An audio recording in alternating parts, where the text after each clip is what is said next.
رب العالمین والصلاة والسلام علی سید المرسلین اما بعد فاعوذ باللہ من الشیطان الرجیم بسم اللہ الرحمن الرحیم الصلاة والسلام علیک یا رسول اللہ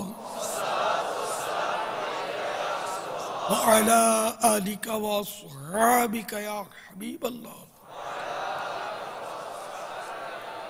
الصلاة والسلام علیک یا نبی اللہ وعلی آلک واصحابک یا نور اللہ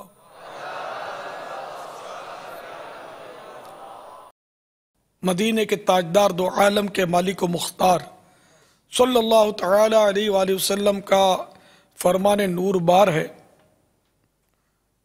تم اپنی مجلسوں کو مجھ پر درود پاک پڑھ کر آراستہ کرو، یعنی سجاؤ، کیونکہ تمہارا مجھ پر درود پاک پڑھنا بروز قیامت تمہارے لیے نور ہوگا۔ صلو علی الحبیب صلی اللہ تعالی علی محمد۔ یہ حدیث پاک میں نے آپ کو گلدستہ درود و سلام سے پڑھ کر سنائی، اس میں 63 سنتوں بھرے بیانات۔ میرے خیال میں اردو زبان میں اس طرح کی یہ کتاب ہو سکتا ہے اپنی تاریخ کی پہلی کتاب ہو۔ یہ کتاب سب کے لیے کارآمد ہے، عوام کے لیے، خواص کے لیے، علماء کے لیے، خطباء کے لیے۔ میں نے اس کی چند اوراق دیکھے، بہت مدینہ کتاب ہے، تو پہلی فرصت میں اس کو حاصل کیجئے اور خرید فرمائیے۔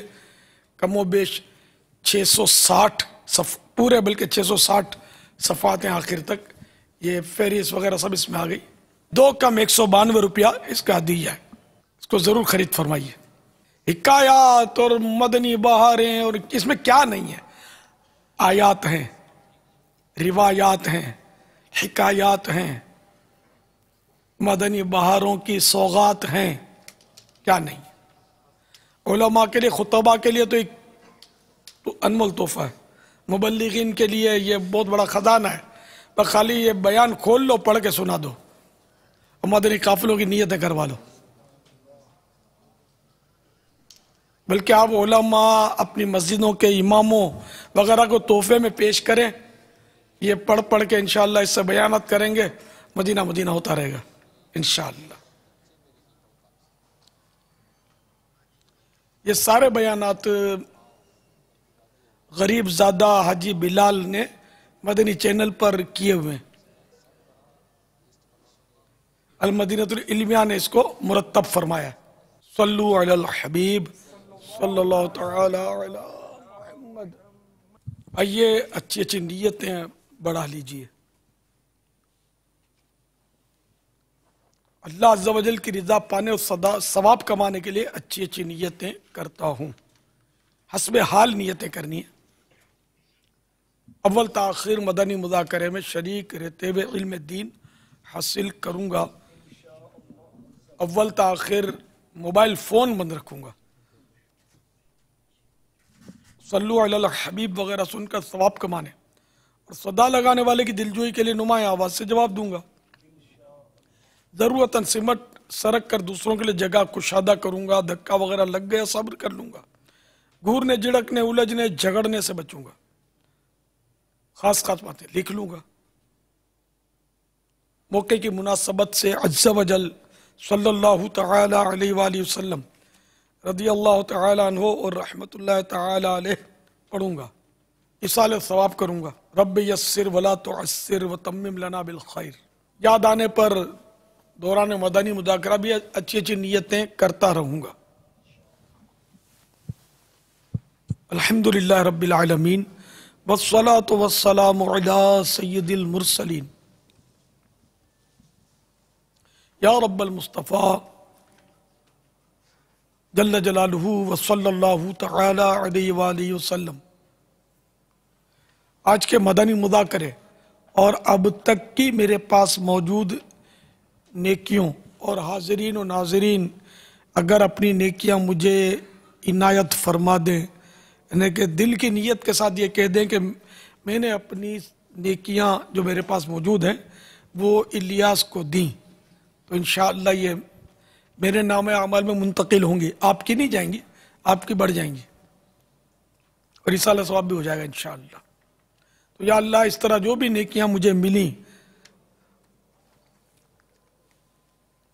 ان سب کا اجر اپنی رحمت کا شایان شان عطا فرما کر اپنے پیارے حبیب صلی اللہ تعالی علیہ وآلہ وسلم کی بارگاہ میں ہماری طرف سے نظر فرما۔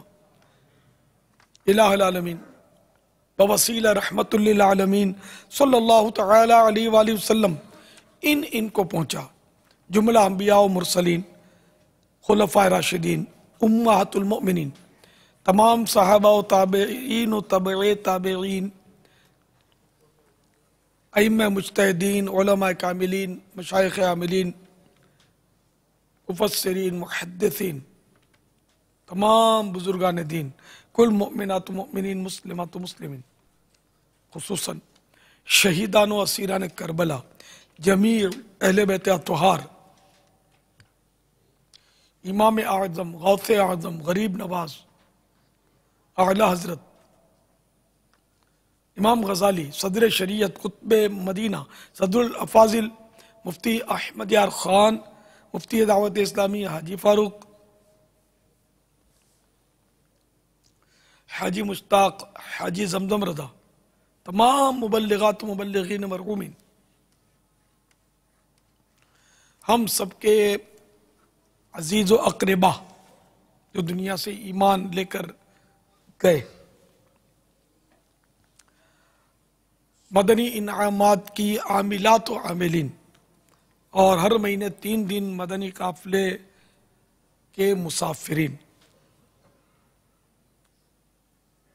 آمین بجاہ النبی الامین صلی اللہ تعالی علیہ وآلہ وسلم، صلو علی الحبیب صلی اللہ تعالی علیہ وسلم۔ الحمدللہ آج 1436 ہجری کے ربیع الاول شریف کی 19ویں شب ہے۔ عالمی مدنی مرکز فیضان مدینہ باب المدینہ میں حسب معمول ہفتہ وار مدنی مذاکرے کا سلسلہ ہے۔ آپ سوالات کیجئے، ہر سوال کا جواب وہ بھی بالثواب دے پاؤں یہ ضروری نہیں، بن پڑا تو عرض کرنے کی کوشش کی جائیے، بھول کرتا پائیں تو فوراً میری اصلاح فرمائیں، مجھے آئیں بائیں شائیں کرتا مجھے اپنے موقف پر بلا وجہ اڑتا نہیں، شکریہ کے ساتھ رجوع کرتا پائیں گے انشاءاللہ عز و جل۔ صلو علی الحبیب صلی اللہ تعالی علی محمد۔ السلام علیکم ورحمۃ اللہ وبرکاتہ۔ وعلیکم السلام ورحمۃ اللہ وبرکاتہ۔ پاپا یعنی میرا نام محمد منزہ تاریہ ہے۔ باپا یعنی مجھے مدنی برقع بہت اچھا لگتا ہے۔ باپا یعنی کیا مدنی منیاں مدنی برقع پہن سکتی ہیں؟ باپا یعنی مجھے آپ سے بہت پیار ہے۔ آئی لو یو باپا جان۔ غیبت کا علاج جائے گا مجھے اور اپنی اور ساری دنیا کے لوگوں کے اصلاح کی کوشش کرنی ہے انشاءاللہ عز و جل۔ مدنی برقع سجا رہے گا انشاءاللہ۔ ماشاءاللہ۔ السلام علیکم ورحمۃ اللہ وبرکاتہ۔ وعلیکم السلام ورحمۃ اللہ وبرکاتہ۔ میں احمد رضا اختاری نظام سے بات کر رہا ہوں۔ پیارے بابا جان کیا مسجد میں اونچی آواز سے بات کر سکتی ہے؟ پہلے تو مدنی منی نے مدنی برقعے کا پوچھا ہے، تو مدنی منیاں برقع پہن سکتی ہیں نہیں، تو ہماری مدنی منی ایک چھوٹی سی پوتی میری، وہ تو مدنی برقع پہنتی ہے الحمدللہ۔ آپ بھی پہن لیجئے مدنی برقع، سب مدنی منیاں تھوڑا تھوڑا پہنا کرے، مدنی برقع بھی پہنیں گی تو بھاگیں گی بھی، گرمی لگے گی تو اٹھا کے لپیٹ کے ڈال بھی دیں گی، یہ ہوتا رہے گا۔ تو اس طرح یہ کہ مدنی منیوں کا ذہن بنے گا اور آگے چل کر ان کا یہ سمجھ آ جائے گی کہ یہ ہمارا لباس ہے۔ ان کی عادت ڈلوانی چاہیے۔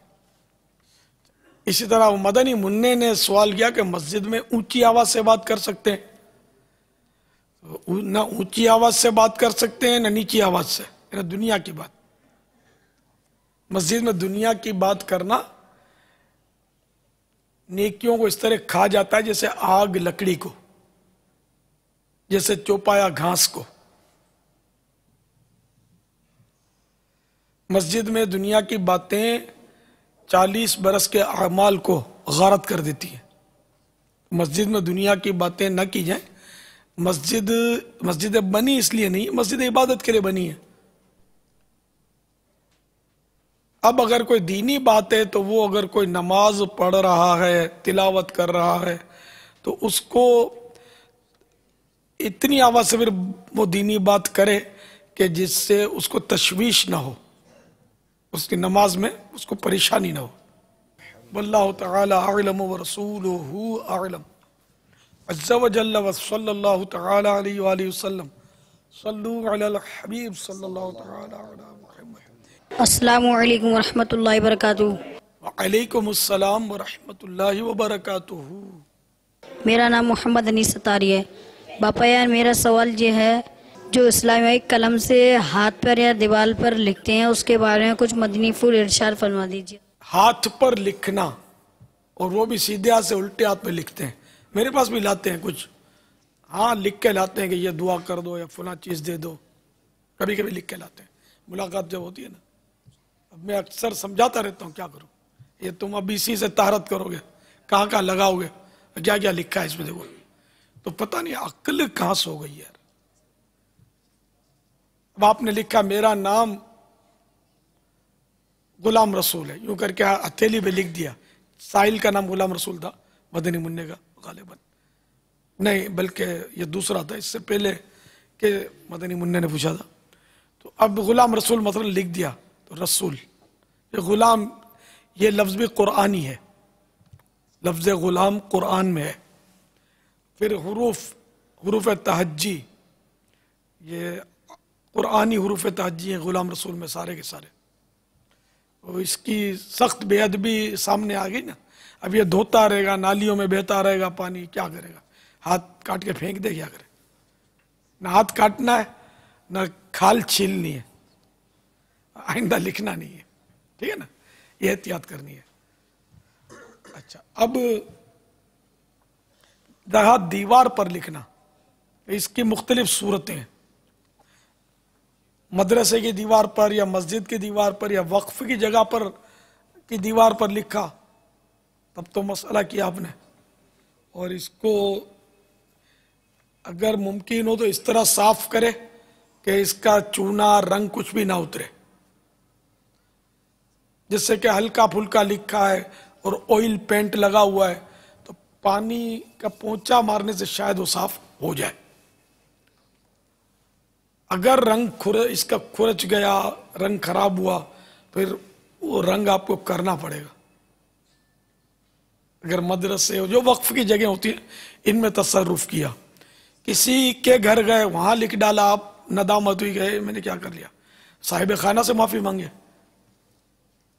اور جو وقف کی جگہ پر لکھا اس کی توبہ بھی کریں، اور وہ ازالہ بھی کریں، جو نقصان پہنچا تو اس کو ادا کریں۔ اس طرح بینچ پر لکھتے ہیں دیوانے، وہ پڑھتے ہیں، وہ ساتھ میں لکھتے رہتے ہیں، اپنا نام لکھ دیتے ہیں، جیسے ابو کا بینچ نہ ہو اس کا، وہ بھی وقف کا بعضوں کا عطیات کے ہوتے ہیں نا، مدرسوں کے، جامعات المدینہ کے یا دیگر مدارس کے جو بینچ ہوتے ہیں جس پر بچے قرآن کریم یا کتابیں رکھ کے پڑھتے ہیں، تو اس پہ کوئی لکھ بھی نہیں سکتے کچھ بھی، نہ قرآن کریم پر نہ کتابوں پر جو مدرسوں کی ہوتی ہیں ان پر کچھ لکھ نہیں سکتے۔ اپنا ذاتی ہو اگر کتاب وغیرہ اس پہ لکھ سکتے ہیں۔ اب ایک تو یہ کہ اپنی یعنی کہ مسجد کی دیوار وغیرہ کا بتایا میں نے، پھر کسی کے گھر گئے وہاں لکھ دیا اس کا بتایا، اب ہے اپنا ذاتی گھر۔